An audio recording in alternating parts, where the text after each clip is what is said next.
আসসালামু আলাইকুম। আজকে আপনাদেরকে সালোয়ার কামিজের এই গলার ডিজাইনটা তৈরি করে দেখাবো। তো চলুন শুরু করা যাক। প্রথমে আমরা পেস্টিং কাপড় নিয়ে নিয়েছি।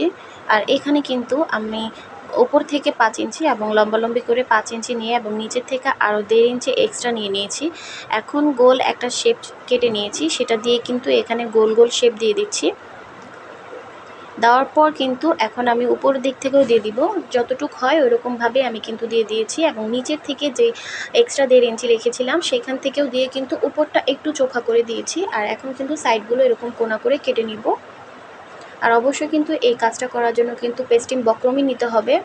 এরপর কিন্তু আমি সাইড থেকে 1.5 ইঞ্চি পরিমাণ রেখে তারপরে কিন্তু সাইড থেকেও কিন্তু কেটে দিয়েছি। কেটে দেওয়ার পর যেই পাশটা আমাদের পেস্টিংয়ের আঠা থাকে সেই পাশটা কাপড়ের সাথে রেখে তারপরে কিন্তু আমরা আয়রন করে নিব এবং সাইডগুলো কাপড়টা একটু করে কেটে নিব। এতে করে আমরা কাপড়টা উল্টাতে আমাদের সুবিধা হবে এবং সেলাই করতে। এখন আমরা গলার মধ্যে রেখে মাপ মতন তারপরে কিন্তু আমরা এই যে গোল গোল শেপ দিয়েছিলাম সেখান ভালো করে সেলাই দিয়ে দিতে হবে। আর সেলাইটা দেওয়ার সময় অবশ্যই খেয়াল রাখতে হবে কাপড় এবং পেস্টিং দুটোটার সাথে যেন সেলাইটা থাকে, মানে পেস্টিংয়ের বেশি উপরে যাতে সেলাইটা না উঠে। তো এইভাবে কিন্তু পুরোটা আমরা সেলাই করে নিব। নেওয়ার পর এখন কিন্তু এটা কিন্তু 2 সুতার পরিমাণে কাপড় এক্সট্রা রেখে তারপরে কিন্তু কেটে নিব বাড়তি কাপড়গুলো এবং সাইডগুলো একটু একটু করে কেটে দিব কেচির সাহায্যে।